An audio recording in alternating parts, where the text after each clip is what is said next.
Allahu Allahu Allahu Allah, Allahu Allahu Allahu Allah, Allahu Allahu Allahu. Assalamualaikum warahmatullahi wabarakatuh.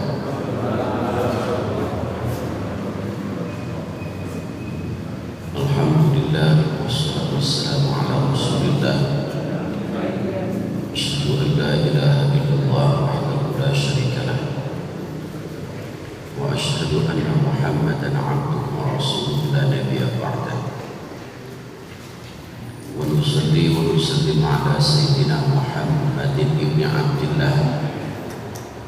Amma ba'du. A'udzu billahi minasy syaithanir rajim. Bismillahirrahmanirrahim. Subhanalladzi asra bi 'abdihi lailan minal masjidil haram ilal masjidil aqsa alladzi barakna hawlahu linuriyahu min ayatina innahu was-sami'ul basir. Pada kajian malam ini kita bahas Quran Surah Al-Isra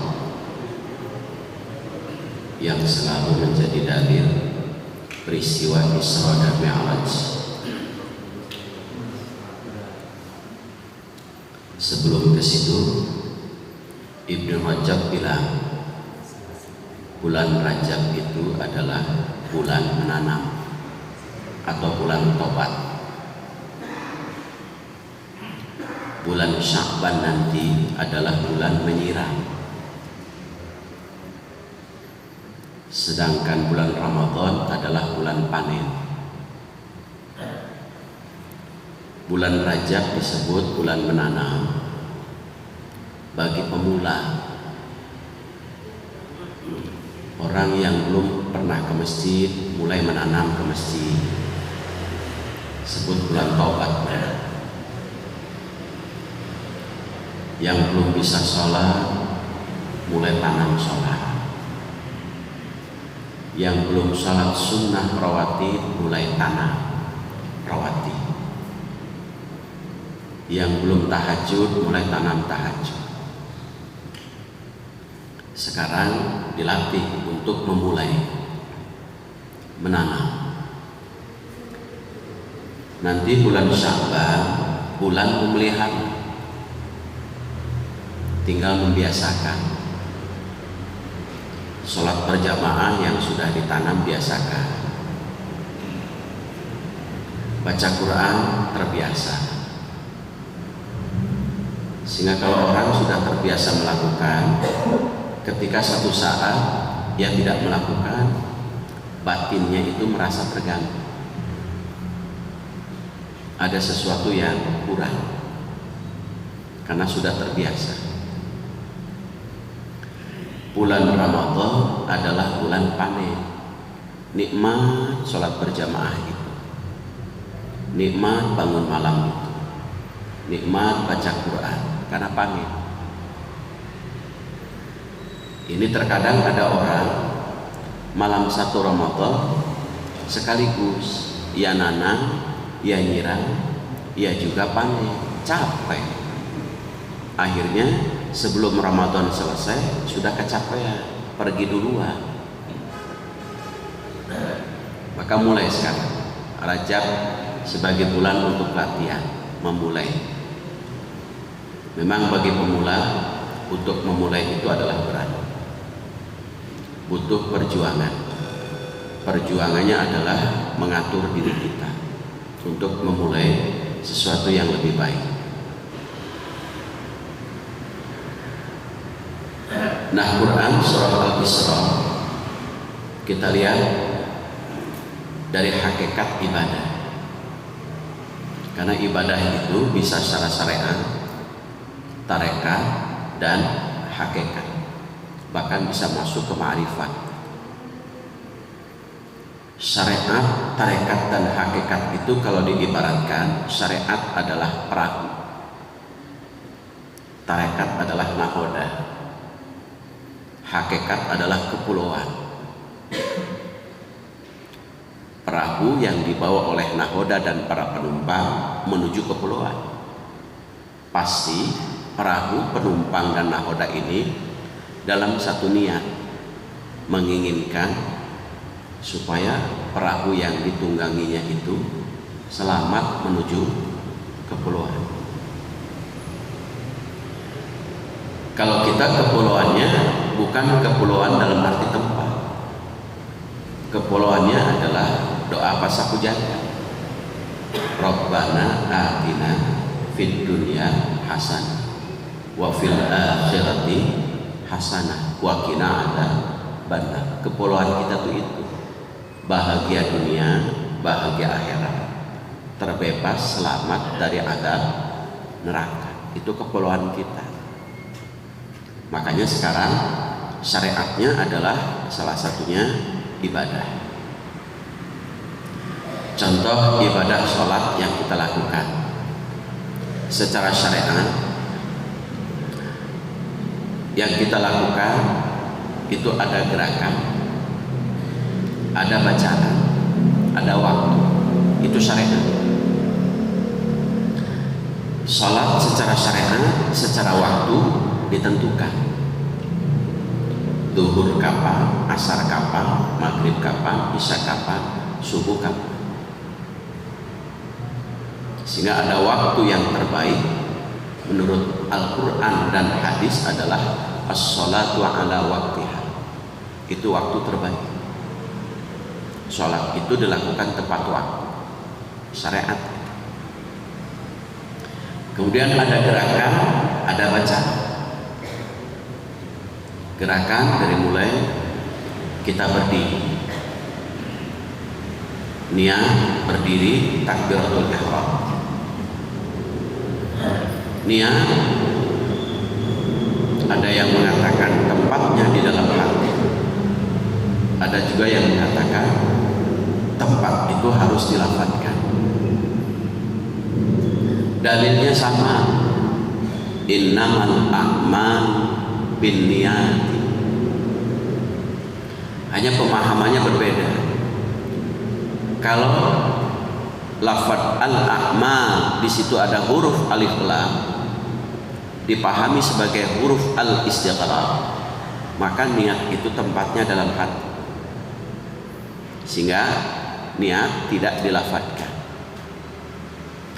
Jika alif lamnya dia artikan huruf lil ahdi dhihni, niat itu harus dilafadzkan, sehingga ada nawaitu, ada usul.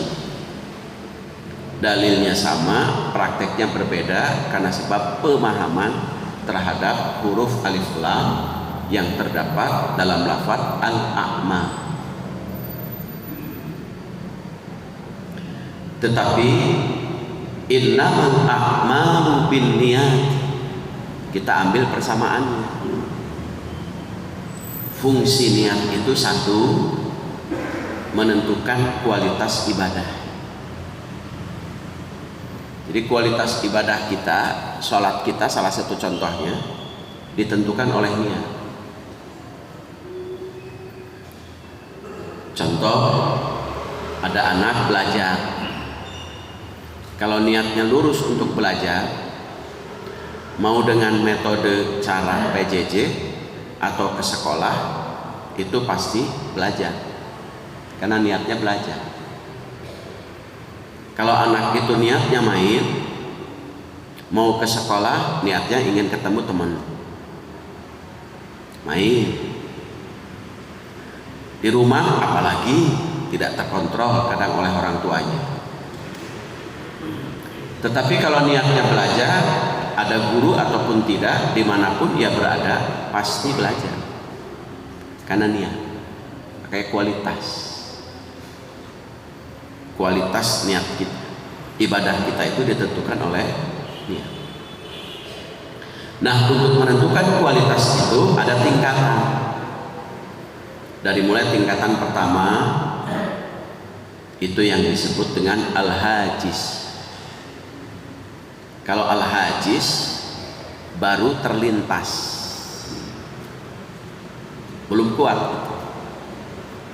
Saya mau sholat berjamaah baru terlintas, bisa jadi belum ada action karena baru terlintas dalam pikiran dan hati. Terus dengan niat yang kuat bisa jadi akan menuju tingkatan kedua yang disebut al-khatir. Setelah terlintas, terbesit. Sudah mulai. Kalau sudah terbesit dalam pikiran dan hati, agak kuat dorongannya itu untuk melakukan sesuatu. Kemudian baru hadisun nafsi, habasun nafsi. Jadi pada tingkatan ketiga dipertimbangkan. Kalau sholat berjamaah, wah pahalanya luar biasa. Kalau sendiri, pahalanya kurang. Sudah mulai.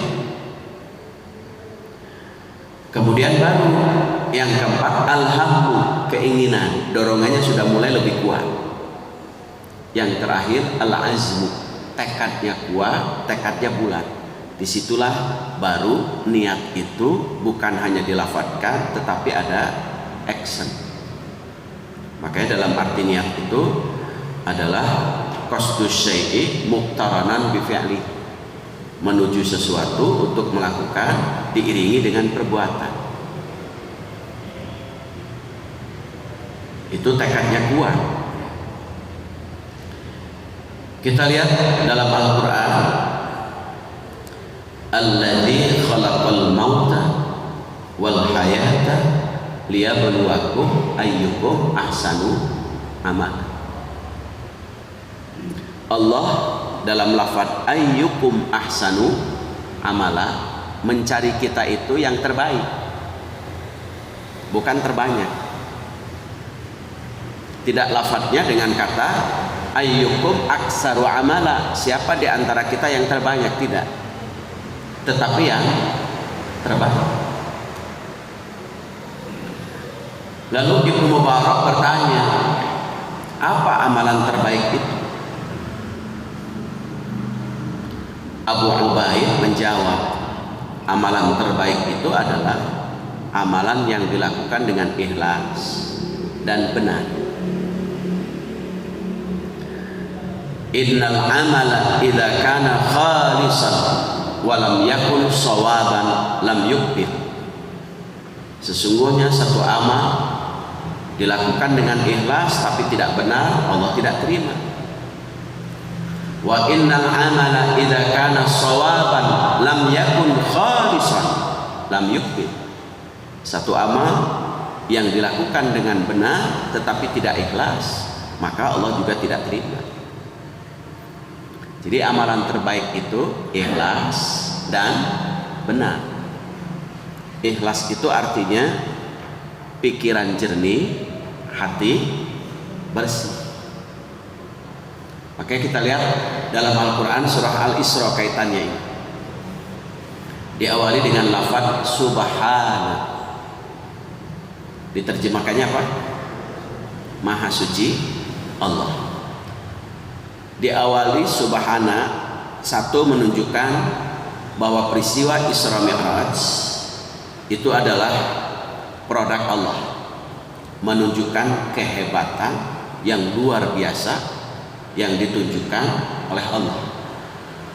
Subhana, Masya Allah, Maha suci Allah. Dengan peristiwa Isra Mi'raj itu Allah suci, berarti tidak pernah ada bohong, pasti benar. Yang kedua, Allah disebut suci, bersih karena sabbaha, subhana, renggang, jauh dari kotoran. Ikhlas itu artinya tasfiyatul amali an kadarihi, membersihkan amalan dari segala kotoran. Kotoran apa? Yang berkaitan, satu, kotoran yang berkaitan dengan fisik, yaitu lahir, kotoran yang berkaitan dengan batin. Maka dalam salah satu doa iftitah yang kita selalu baca ada lafaz inna sholati wa nusuki wa mahyaya wa mamati lillahi rabbil alamin. Kita lihat di situ lafaz wa nusuki yang diartikan ibadahku. Nusuk itu makna asalnya adalah membakar perak, keluarlah kotoran-kotorannya. Yang dimaksud nusuk ibadahku berarti hasil dari ibadah itu harus bisa mengeluarkan kotoran, sehingga kita ikhlas. Apa hasil dari ibadah? Ada 3 yang harus kita keluarkan. 1, kotoran yang berkaitan dengan fisik, sehingga harus bersih, suci dari hadas. Di fikih diberi pembelajaran suci bersih dari hadas itu ada bab namanya toharoh, bab sesuci. Dalam bab toharoh itu ada 3 bab sesuci fisik itu.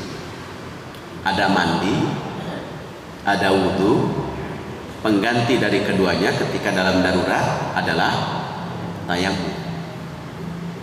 Itu bersih, suci dari fisik. Tetapi ketika sudah wudhu, ada doa yang harus membersihkan secara rohani. Yaitu apa? Secara rohani, bersih dari penyakit hati, bersih dari segala dosa dan salah. Makanya 3 hasil dari ibadah itu yang kita targetnya akan dikeluarkan dari diri kita. Kita ibadah, salah satu contoh ibadahnya sholat. Berarti Bapak Ibu setelah sholat itu bersih lahir, yaitu hadas besar atau hadas kecil, dengan mandi, dengan wudhu atau tayamum. Tetapi bukan hanya itu, rohani pun harus bersih.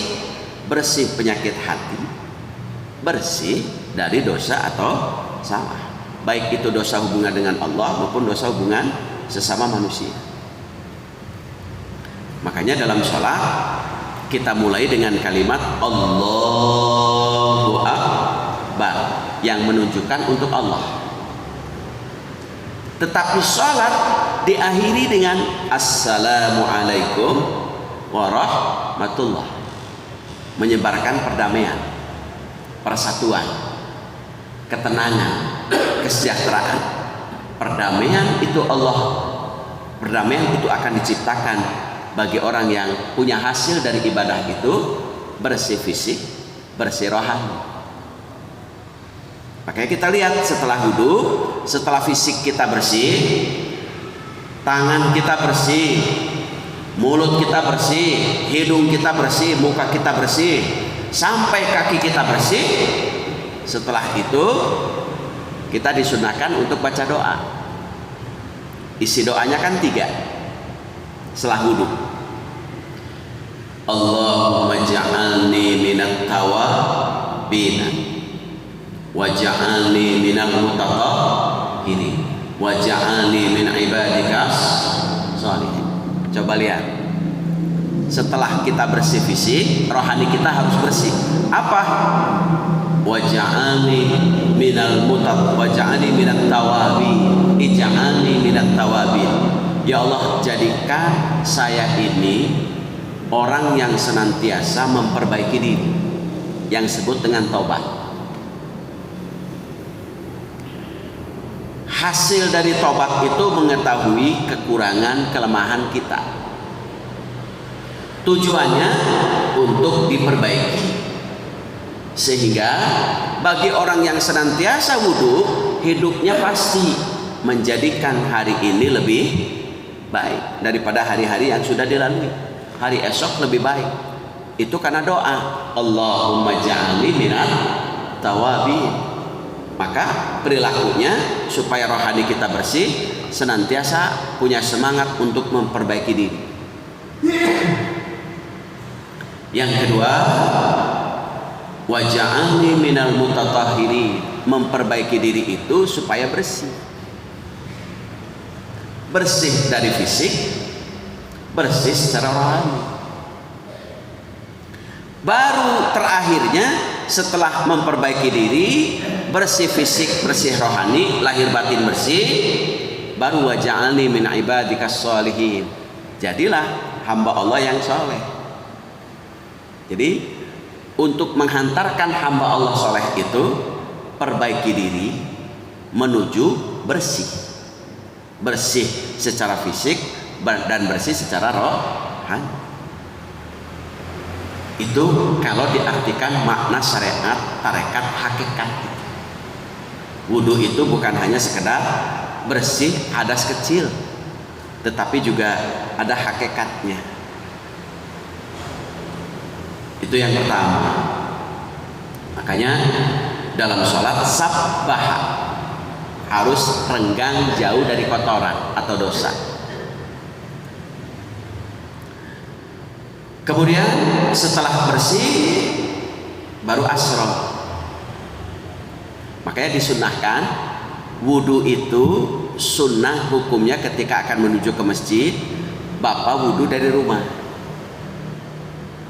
Ketika bapak ibu dari rumah dalam keadaan suci menuju masjid, maka pahalanya pahala umroh dan haji. Itu. Jadi masjid itu untuk wudu ketika bapak batal. Sudah berada di masjid, batal wudu sebagai solusi sehingga. Jadi kalau setiap mau ke masjid, sunnah wudu kita dari rumah. Sabbaha supaya bersih. Tetapi bukan hadas saja, rohani kita pun bersih. Pahala umroh dan haji. Untuk apa? Asra, langkah kaki menuju masjid. Disimbolkan dalam Al-Quran di situ adalah masjid, Masjidil Haram dan Masjid Al-Aqsa. Kan akan menuju Masjidil Haram dan Masjid Aqsa itu sesungguhnya gratis, tapi untuk menuju ke sananya butuh ongkos. Ya sudah, kalau tidak punya ongkos, untuk sementara sudah yang gratis saja. Kunjungnya ke mana? Ilal Masjid Al-Hikmah. Gratis, nggak ngantri lagi. Kan kalau haji waiting list 15 tahun.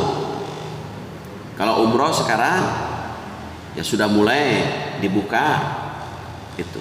Walaupun begitu ketat itu syaratnya, salah satunya harus ada karantina. Setelah karantina PCR itu kalau lolos ya bisa untuk menunaikan ibadah umroh. Kalau enggak ya wayahna di hotel karantina. Alhamdulillah kalau Al-Hikmah mah tidak dikarantina. Masuk Al-Hikmah tidak dikarantina, keluar dari Al-Hikmah tidak dikarantina. Paling kalau keluar dari Al-Hikmah mengkarantina diri sendiri, ngunci kamar, jeung bojokna itu teh. Itu karantinanya. Masjid Al-Hikmah. Kenapa kita harus ke masjid? Kita lihat dari segi syariat. Rasulullah Shallallahu Alaihi Wasallam akan menunjukkan kepada Anas bin Malik 3 amalan yang amalan jika kita lakukan Allah akan angkat derajat kita, Allah akan hapus seluruh dosa kita. Anas bin Malik semangat ketika Rasulullah akan menunjukkan 3 amalan itu. Apa amalannya? Rasulullah memberikan petunjuk. 1, amalan yang akan mengangkat derajat manusia dan bisa menghapus seluruh dosa kita adalah isbagul wudu'i 'alal makari. Sempurnakan wudu walaupun cuaca dingin atau dalam keadaan susah. Sempurnakan wudu. walaupun sesuatu al-makari, sesuatu yang kita tidak sukai. Terutama apa? Dari mulai mencuci kedua telapak tangan. Jadi untuk mencuci tangan itu bukan masa Covid saja kalau dalam Islam, sejak dulu. Sebelum wudu mencuci kedua telapak tangan. Bahkan sunnahnya bukan hanya cuci telapak tangan, sebelum mencuci potong kuku sunnah, merapikan kumis, mencabut bulu ketiak, kemudian mencukur bulu kemaluan. Hanya beda, kalau dulu mencukur kita waktu bayi itu dengan marhabaan, syukuran. Kalau mencukur bulu kemaluan jangan mengundang orang, apalagi dengan keliling marhaba itu, karena mencukur bulu kemaluan jangan, bahaya nantinya.